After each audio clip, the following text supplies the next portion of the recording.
En juillet 1994, un groupe d'officiers militaires ambitieux orchestre un coup d'État discret en Gambie, motivé par les allégations de corruption et la mauvaise gestion du président Daouda Jawara. Au centre de ce mouvement émerge un jeune capitaine, Yaya Jammeh, dont la prise de contrôle de la petite nation ouest-africaine à l'âge de 29 ans marque le début d'une ère complexe et controversée. Les leaders militaires promettant un retour à un gouvernement civil après l'éradication de la corruption gouvernent temporairement par proclamation. Mais qui est réellement Yaya Jammeh? Cet individu charismatique qui transforme la Gambie selon ses propres desseins. La période initiale de son règne est marquée par la répression de la dissidence et l'interdiction totale de l'activité politique jusqu'en août 1996. Cherchant à consolider son pouvoir, Yaya Jammeh fonde l'Alliance patriotique pour la réorientation et la construction en 1996, organise des élections présidentielles et s'installe en tant que président du pays. Dans cette vidéo, nous allons explorer son ascension au pouvoir, son autoritarisme perçu par certains comme dictatorial et sa proclamation de l'islam comme religion d'État en 2015, transformant ainsi la Gambie en une république islamique.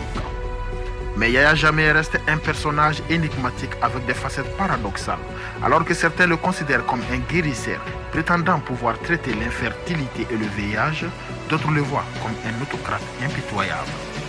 Notre enquête plonge dans les méandres de l'histoire de cet homme excentrique, avide de pouvoir qui a résisté à quitter la présidence en Gambie après avoir perdu les élections présidentielles.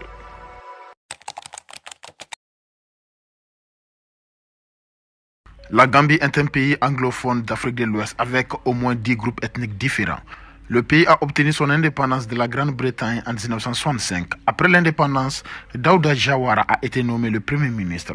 Il a ensuite été élu président de ce pays en 1970. Le pays a atteint un point d'ébullition en juin 1994 lorsqu'un groupe de jeunes officiers militaires gambiens a renversé le régime pour des raisons de salaire impayés de l'armée et la montée de la corruption. Le chef de ce groupe était Yaya Jammeh, alors commandant de la police militaire. Yaya Jammeh est né le 25 mai 1965 à Kanilé, dans un village de Gambie, 3 mois après que le pays ait obtenu son indépendance des Britanniques. Yaya Jammeh a rejoint l'armée nationale gambienne en 1984 et a été nommé sous-lieutenant en 1989. En août 1992, il est devenu commandant de la police militaire de la caserne de Yundun, une petite ville de Gambie au sud de la capitale Banjul. Il a ensuite reçu une formation militaire approfondie au Sénégal voisin et une formation de police militaire à l'Alabama aux États-Unis d'Amérique. L'accession au pouvoir a commencé en juillet 1994 lorsque Yaya Jammeh et un groupe de jeunes officiers de l'armée nationale ont pris le pouvoir lors d'un coup d'État militaire. Le président déchu, Daouda Jawara, s'est enfui dans un navire de guerre américain. Les militaires ont pris le pouvoir sans effusion de sang. Ce groupe de militaires s'est identifié comme le conseil de direction provisoire du pays avec Yaya Jammeh à sa tête. Peu après avoir pris le pouvoir, ce conseil a suspendu la constitution, fermé les frontières du pays et instauré un couvre-feu à l'échelle nationale. Le nouveau homme fort Yaya Jammeh a promis un retour rapide à un régime civil et un engagement à donner suite au projet visant à atténuer certains problèmes. En cette même année de prise de pouvoir, en 1994, Yaya Jammeh a fondé l'Alliance pour la réorientation et la construction patriotique, son parti politique. Au cours de la seconde moitié des années 1990, Yaya Jammeh et son groupe ont cherché à établir leur légitimité aux yeux de la communauté internationale. Des élections ont été organisées en 1996 et Yaya Jammeh s'est rapidement promu dans les rangs des forces armées. Il a ensuite pris sa retraite de l'armée afin de se présenter en tant que candidat civil. Une nouvelle constitution a été rédigée et mise en place en 1996. Après les élections de 1996, Yaya Jammeh a été élu président de justesse lors d'élections nationales que les observateurs ont déclarées ni libres ni équitables. Mais Yaya Jammeh a commencé à tenir certaines de ses premières promesses de transformer le pays. Il a inauguré la construction d'un nouvel hôpital, le premier depuis l'indépendance, et un nouveau aéroport international. Une nouvelle chaîne de télévision nationale a également vu le jour. Il a également mis en œuvre des actions d'amélioration des télécommunications, réparé de nombreuses routes de Gambie, de nombreuses écoles ont été construites en 26 mois. Le gouvernement de Yaya Jammeh a également cultivé des relations avec la Libye, le Cuba et l'Iran, des pays considérés comme des parias de la communauté internationale. La Libye aurait fourni une aide militaire au régime de Yaya Jammeh. Il y avait également des informations non confirmées selon lesquelles le régime était impliqué dans des activités illégales. Le 21 mars 2006, il y a eu une tentative de coup d'État contre Yahya Jammeh qui a été rapidement écrasée. Alors que Yahya Jammeh était en visite en Mauritanie, le chef d'état-major a tenté de prendre le pouvoir. Lorsque le coup d'État a échoué, ce dernier s'est enfui au Sénégal avec d'autres conspirateurs, dont la plupart ont été arrêtés et jugés pour trahison. Après cette tentative de coup d'État de 2006, Yahya Jammeh est devenu encore plus résolu dans ses stratégies d'oppression contre la population gambienne. Des gens ont été emprisonnés sans procès. Il y a eu des allégations d'exécution extrajudiciaire et des journalistes ont disparu sans laisser de traces.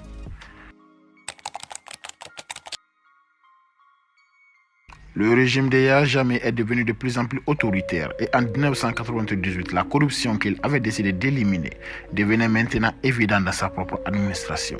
Ses acolytes ont commencé à piller les ressources de l'État et une partie du pillage a été mise à nu par le projet OCCRP ou encore projet de reporting sur le crime organisé et de la corruption. Cette organisation avait divulgué des milliers de documents qui détaillent comment le gouvernement Yahya Jammeh a détourné les fonds du pays pendant 22 ans. Il apparaît que des départements du gouvernement ont ouvert des comptes privés à la Banque centrale et construit un réseau de favoritisme tout en dirigeant le pays dans la peur et la violence. Au total, on dit que Yahya Jammeh et ses alliés ont pillé ou détourné au moins 975 millions de dollars et selon le rapport, l'argent a été obtenu auprès des entités suivantes. Environ 360 millions de dollars ont été obtenus auprès de la société de télécommunications gérée par l'État. 325 millions de dollars supplémentaires ont été obtenus grâce aux revenus illicites du bois et des associés ont pillé 55 millions de dollars de la compagnie pétrolière d'État. Le président Yahya Jammeh s'était construit un somptueux domaine privé dans son village natal, Kanilé. Les fonds pillés ont également soutenu le style de vie du président Yahya Jammeh. Il a également dépensé son argent dans d'autres manières, destinées à montrer qu'il était un dirigeant bienveillant et généreux, mais pas généralement d'une manière qui profite aux Gambiens ordinaires. Par exemple, en 2010, Yahya Jammeh a organisé un concert en hommage à Michael Jackson après la mort du superstar de la pop. Yahya Jammeh n'a pas atteint cet état de kleptocratie tout seul. Il disposait d'un réseau étroit de conseillers et d'agents d'exécution qu'il affectait à des postes clés et se déplaçait à volonté. Le bras droit de Yahya Jammeh, le général Suleiman Badji, a été identifié comme son principal exécutant, à la fois dans le paysage politique et dans le monde des affaires. Le général a assuré la protection des explorations de contrebande de bois. Le secrétaire général du bureau du président, Noah Touré, était un intermédiaire crucial entre le bureau de Yahya Jammeh et divers départements gouvernementaux. Selon le projet de reporting sur le crime organisé et la corruption, il y avait des documents contenant des directives dont Noah Touré avait signé et autorisant la saisie des comptes bancaires et le limogeage d'agents publics qui remettaient en question les ordres de Yahya Jammeh. Yahya Jammeh favorisait les fonctionnaires partageant sa prospérité, mais il était également vulnérable à ses sautes d'humeur et à son affinité pour la violence et la punition. Beaucoup de fonctionnaires qui ont perdu leur faveur se sont retrouvés incarcérés aux côtés des journalistes, de militants politiques et de militants des droits de l'homme. Toutes ces actions de Yahya Jammeh et de sa compagnie n'ont pas contribué à résoudre le problème et les besoins de la Gambie, un pays pauvre avec des soins de santé médiocres et peu de services de base. Selon la Banque mondiale, la dette extérieure du pays à la fin de l'année 2017 était d'environ 490 millions de dollars. L'une des idées les plus étranges conçues par Yahya Jammeh était ce programme dans lequel son régime obligeait des milliers de personnes séropositives à suivre un traitement avec la concoction d'herbes qu'il avait lui-même inventée. Il aurait annoncé avoir reçu un mandat de Dieu pour créer un remède à base de plantes contre le sida à partir d'herbes trouvées dans le Coran. Il a affirmé éradiquer le VIH du corps en seulement 3 jours. Yahya Jammeh a créé un programme de traitement alternatif pour distribuer son remède frauduleux contre le VIH. Le programme a fonctionné de 2007 à 2016, lorsque Yahya Jammeh a été exclu du pouvoir. Il a refusé que son remède soit soumis à des tests scientifiques d'efficacité et de sécurité. Des échantillons de sang de ses premiers patients ont été envoyés dans un laboratoire au Sénégal pour prouver que son traitement a fonctionné. Bien que les résultats ne montrent que le nombre de CD4 des patients, Yahya Jammeh a soutenu que les niveaux de CD4 étaient une preuve d'efficacité. Mais les responsables de l'université sénégalaise qui avaient effectué les tests ont réfuté l'affirmation de Yaya Jammeh en expliquant qu'aucune conclusion sur l'efficacité de son traitement à base de plantes n'avait été tirée. Ils ont fait remarquer, et je cite, qu'il est malhonnête de la part du gouvernement gambien d'utiliser nos résultats de cette manière. Yaya Jammeh a annoncé pour la première fois que cette concoction était destinée à guérir le VIH et le sida. Mais il a ensuite affirmé que cela pouvait guérir le diabète, l'infertilité et le cancer, de sorte que le premier groupe de patients ayant bizarrement suivi son programme de traitement étaient des personnes probablement contraintes à le faire. En violation du droit à la vie privée et de la confidentialité des patients, les noms des visages, les taux de CD4 et les charges virales des patients ont été publiés sur un site web officiel faisant la promotion et fournissant des informations sur le programme. Le véritable impact de ce programme sur la vie des patients atteints du VIH-Sida n'ont pas été évalués depuis la dissolution du programme. Comme nous le savons, tout a une fin et pour Yaya Jammeh, cela s'est produit avec les élections présidentielles de décembre 2016. En Gambie, les mois précédant les élections, 2 membres de l'opposition sont morts alors qu'ils étaient détenus par les forces de sécurité gambiennes et au moins une trentaine ont été arrêtés et condamnés à des peines de prison. Divers groupes internationaux et autres organismes ont averti que ces élections présidentielles ne seraient ni libres ni équitables. Mais quelque chose avait changé pour la première fois dans le paysage politique du pays. Plusieurs groupes d'opposition se sont rassemblés pour soutenir un seul candidat, Adama Barrow, déterminé à renverser Yaya Jammeh. Ce nouveau front d'opposition uni représentait la plus grande menace pour Yaya Jammeh au cours de ses 22 années de pouvoir. Au moment des élections, Internet a été coupé. Les appels internationaux ont été bloqués, ajoutant au climat politique déjà tendu. Au final, Adama Barrow a été déclaré vainqueur avec 46% des voix et Yaya Jammeh est arrivé en deuxième position avec 37% des voix. Ce qui a vraiment surpris les gens, c'est qu'à l'annonce des résultats, Yaya Jammeh a sereinement accepté les résultats des élections sans contestation. Mais c'était trop beau pour être vrai. L'acceptation des résultats pour Yaya Jammeh n'a pas duré très longtemps. Moins d'une semaine après la publication des résultats par la commission électorale, il a révisé les résultats en raison d'une erreur qu'il avait trouvée et corrigée. Adama Barrow avait toujours le plus de voix, mais sa marge de victoire avait été réduite à 43% des voix contre Yaya Jammeh. Yaya Jammeh a ensuite rejeté les résultats et a appelé à de nouvelles élections. Ce qui a suivi en Gambie après ce revirement de Yaya Jammeh était une impasse qui a duré 1 mois, avec Yaya Jammeh déterminé à conserver le pouvoir. Ce n'est qu'après la pression d'autres chefs d'État d'Afrique de l'Ouest que Yaya Jammeh a finalement cédé et a quitté le pays pour l'exil. Des années après cet épisode de la vie de Yaya Jammeh en Gambie, il s'avère toutefois qu'il a encore un rôle à jouer dans la politique gambienne. En 2021, le président Adama Barrow et Yaya Jammeh auraient uni leurs forces aux élections de décembre 2021 en Gambie. C'est la fin de notre vidéo et merci, à la prochaine.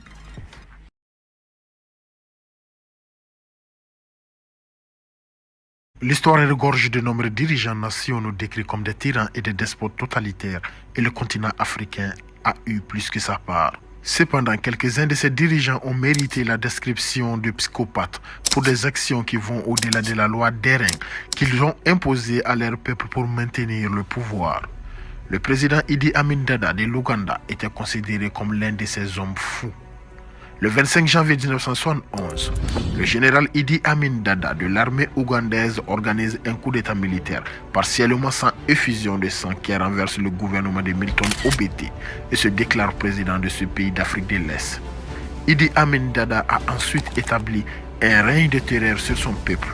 Ces atrocités lui ont valu le titre de boucher de l'Ouganda. Mais qui est Idi Amin Dada et comment ce général militaire despotique a-t-il accédé au pouvoir en Ouganda? Restez avec nous, nous parlerons de la vie et du règne brutal de 8 ans de Idi Amin Dada.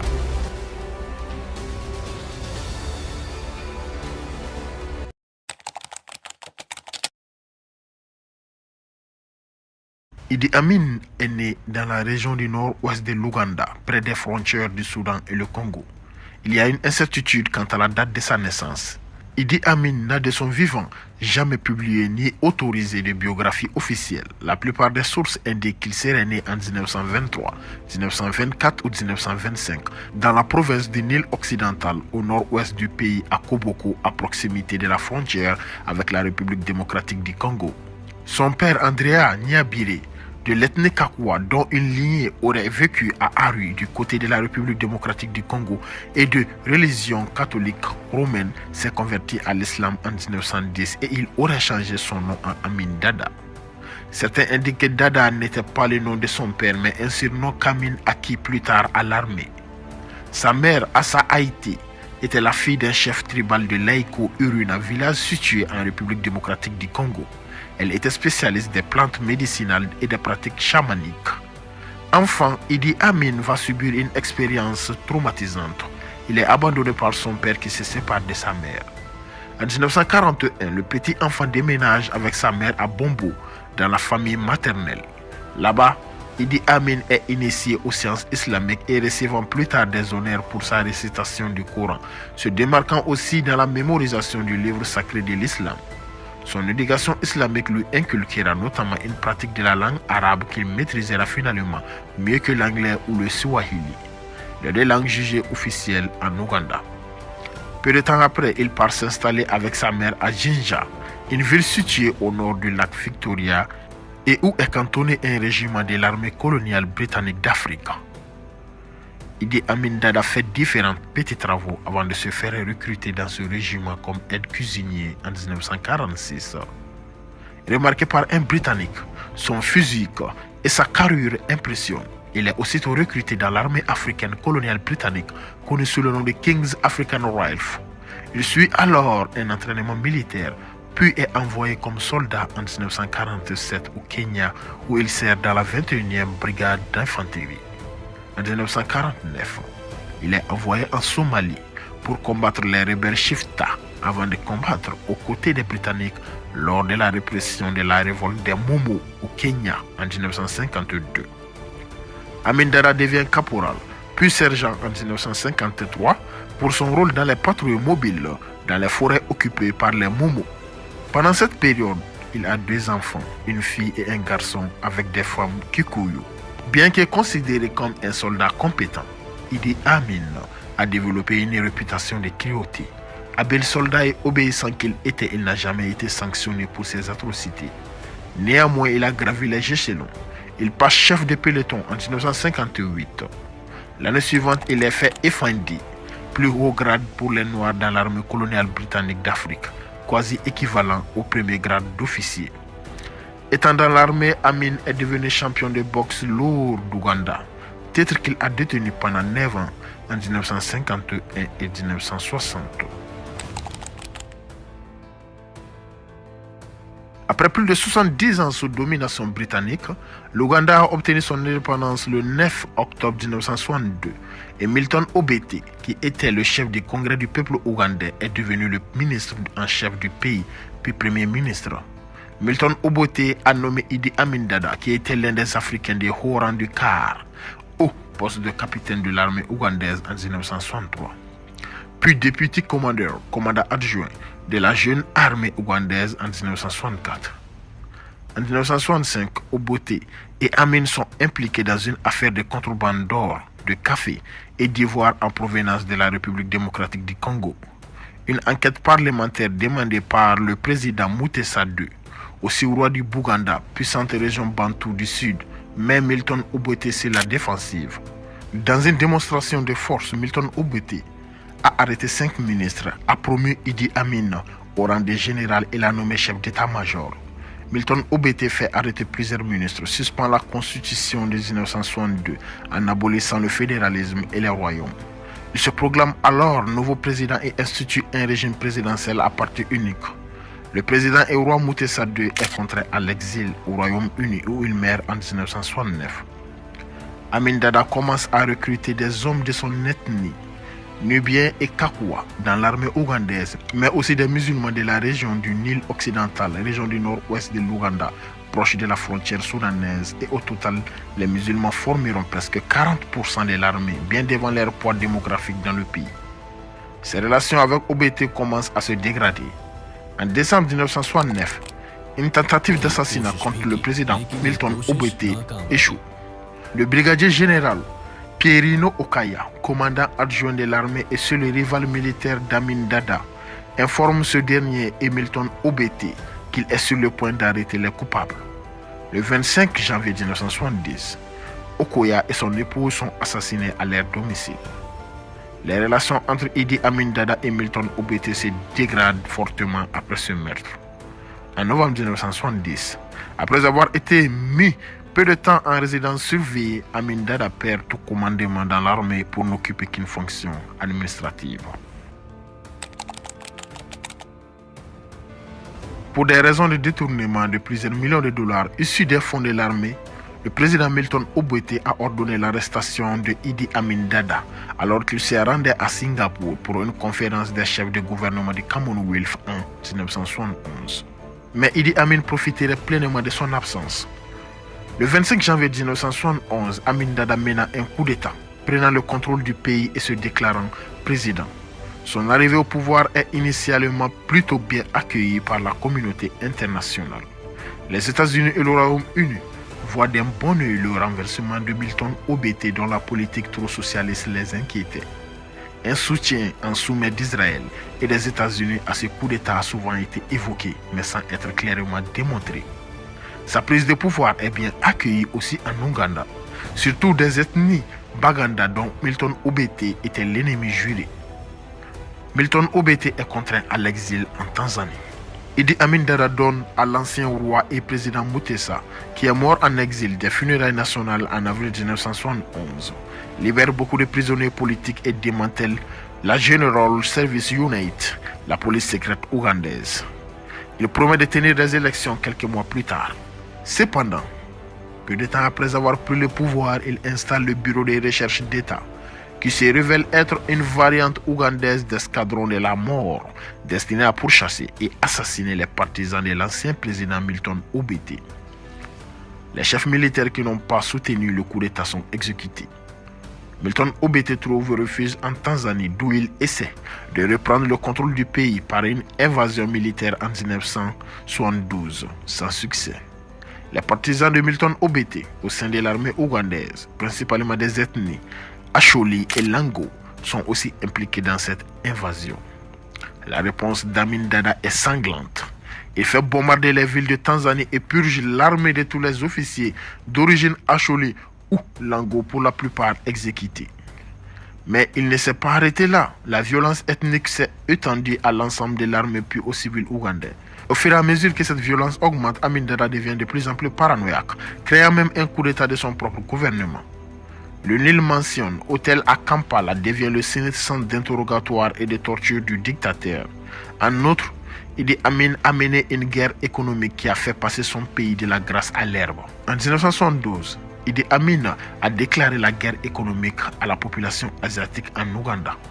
Le 4 août 1972, Amin donne aux 60 000 Asiatiques, principalement des Indo-Pakistanais non nationaux, présents en Ouganda, un délai de 90 jours pour quitter le pays, suivant ainsi un rêve qu'il dit avoir eu et dans lequel Dieu lui aurait ordonné de les expulser.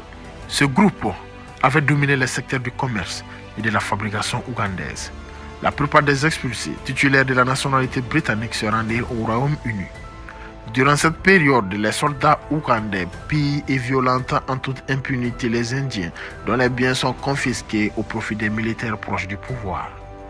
Au fur et à mesure que la vraie nature d'Amin Dada se révèle, le Royaume-Uni et Israël, principaux soutiens étrangers de l'Ouganda, commencent à restreindre leur aide et refusent de lui vendre de nouvelles armes. Amin Dada se tourne alors vers la Libye de Muammar Kadhafi, qui mène une grande politique africaine, et vers l'Union soviétique. Le chef d'État ougandais mène désormais une politique d'affrontement contre le Royaume-Uni et, dans une moindre mesure, contre les États-Unis. Ces derniers ferment leur ambassade à Kampala en 1973, suivi en 1976 par le Royaume-Uni.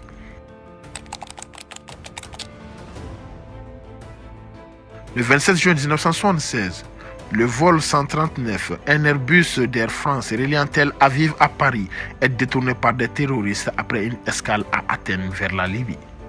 L'avion se pose ensuite à l'aéroport international ougandais d'Entebbe, situé à 32 km au sud de Kampala. Le gouvernement français presse Amin Dada, proche des pays occidentaux, d'accepter de recevoir l'avion détourné pour éviter que les pirates de l'air ne cherchent refuge auprès d'un pays plus distant sur le plan diplomatique.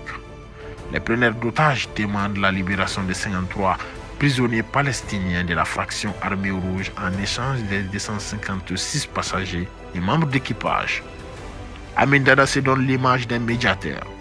Mais le 3 juillet 1976 à minuit, des commandos israéliens attaquent l'aéroport et libèrent tous les otages sauf 4. 3 sont tués pendant l'assaut. Après ce raid, Idi Amin Dada fait exécuter 200 officiers et hauts fonctionnaires qu'il juge incompétents, expulse tous les étrangers et déclenche une nouvelle campagne de violence. En janvier 1977, il accuse Janani Lungwe, l'archevêque anglican de Kampala, opposant notoire au dictateur et défenseur des chrétiens d'Ouganda, opprimés de comploter en vue d'une invasion étrangère. Le lendemain, ce dernier est assassiné avec 2 ministres.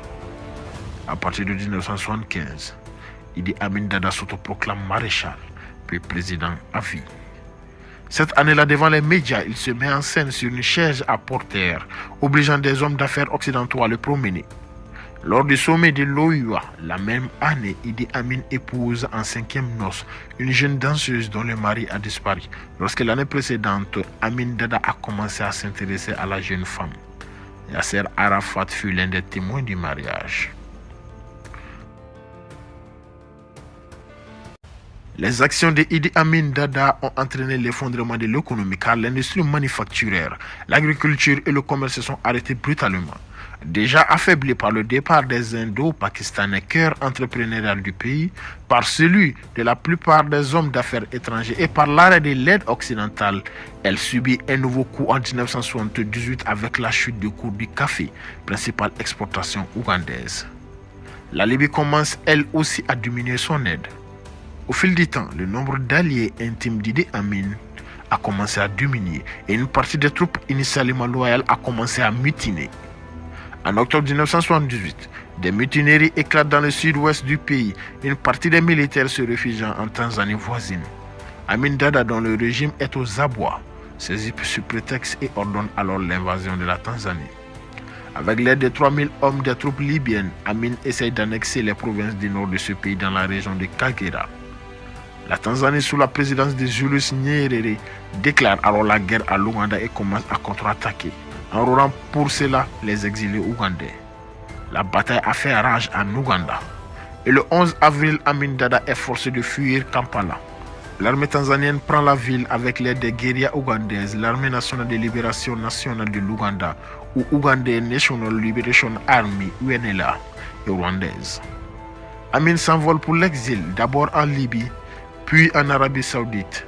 Il est alors hébergé à Jeddah par le gouvernement saoudien avec lequel il était allié quand il était au pouvoir.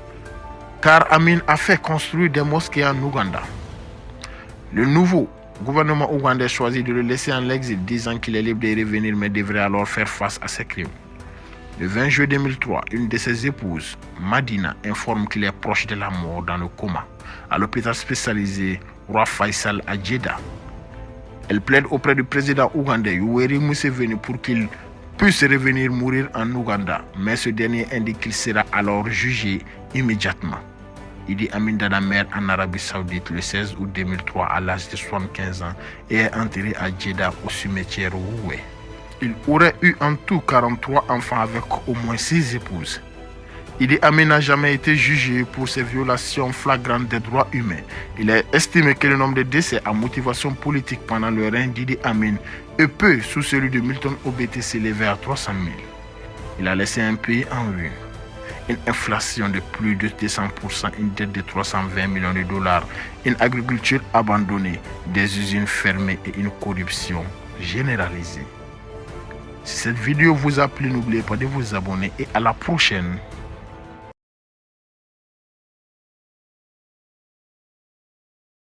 On le condamne à se saisir des réalités du bas peuple.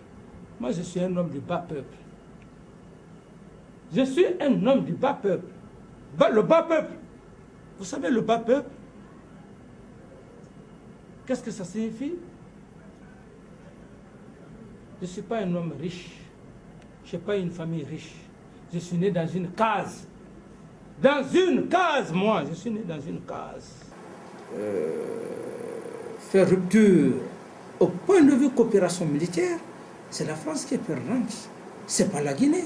La France n'a pas le droit quels que soient les problèmes, la France doit être le premier pays dans le monde. Parce que la France nous connaît mieux par rapport aux autres puissances. Puisque c'est la langue de Molière que je parle avec vous. Est-ce que c'est ma langue que je parle? C'est la langue de Molière. Donc, la France, quoi que les choses se passent, elle est indissociable. Nos relations sont indissociables. Nous sommes tenus obligés de vivre ensemble. Il ne serait-ce que la mondialisation et les relations historiques. Dans les annales de l'histoire politique de la Guinée, le nom de Moussa Dadis Camara résonne comme une période tumultueuse marquée par l'espoir, la controverse et la tragédie.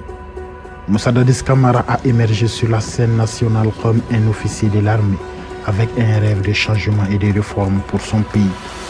En décembre 2008, suite à un coup d'État qui renversa le président Lassana Conté, Moussa Dadis Camara prit les rênes du pouvoir, proclamant un engagement ferme envers la démocratie et la lutte contre la corruption endémique qui rongeait le tissu socio-économique de la Guinée. Sa montée au pouvoir a suscité un espoir généralisé parmi les Guinéens désireux de voir émerger une nouvelle ère dans leur pays. Pourtant, cette lueur d'espoir a rapidement été assombrie par les actions controversées de Camara et de son régime. Sous sa direction, la Guinée a été témoin d'une répression brutale de l'opposition politique et de manifestations pacifiques ainsi que de violations flagrantes des droits de l'homme.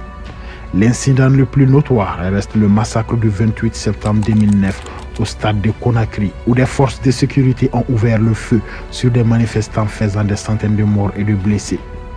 La communauté internationale a rapidement condamné ces actes et la pression internationale a finalement contraint Moussa Dadis Camara à quitter le pouvoir en janvier 2010 après avoir été victime d'une tentative d'assassinat par un de ses proches. Cet événement tragique a marqué la fin de son règne controversé, mais son impact sur la Guinée et sa population perdure jusqu'à ce jour. Aujourd'hui, nous parlerons de l'histoire d'un homme dont le nom reste associé à une période sombre de l'histoire guinéenne, rappelant les dangers d'un leadership autoritaire et les conséquences dévastatrices de la violence politique.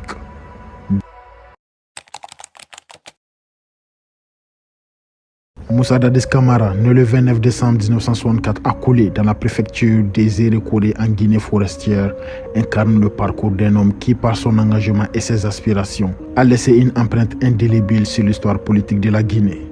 Son éducation, débutée dans sa région natale, l'a conduit à poursuivre ses études primaires et secondaires à Erékoré, où il a été initié au rudiment du savoir avant de couronner ses efforts par l'obtention d'un baccalauréat en sciences mathématiques au prestigieux lycée Samori Touré. Pourtant, l'appel du devoir et le désir ardent de servir sa patrie ont conduit Moussa Dadis Camara sur une voie différente. Inspiré par le modèle de leadership du président du Burkina Faso, Blaise Compaoré, Camara a décidé de rejoindre les rangs de l'armée guinéenne en 1990. Son engagement pour son pays l'a ensuite mené à suivre une formation militaire à la base de Kindia, située à 137 km de la capitale guinéenne, où il a été initié aux disciplines militaires et a forgé ses compétences en tant que soldat. Ainsi, dès ses premières années, Moussa Dadis Camara a tracé les contours d'une trajectoire qui allait le propulser sur la scène politique guinéenne, où son nom résonnerait comme un symbole de pouvoir, de controverse et de tragédie. Le 23 décembre 2008, le président de l'Assemblée nationale, Aboubacar Somparé, annonce la mort du président de la République, Lassana Conté, des suites d'une longue maladie survenue la veille. Il demande au président de la Cour suprême, Lamine Sidimé, de constater la vacance du pouvoir afin de pouvoir assurer l'intérim comme le prévoit la Constitution.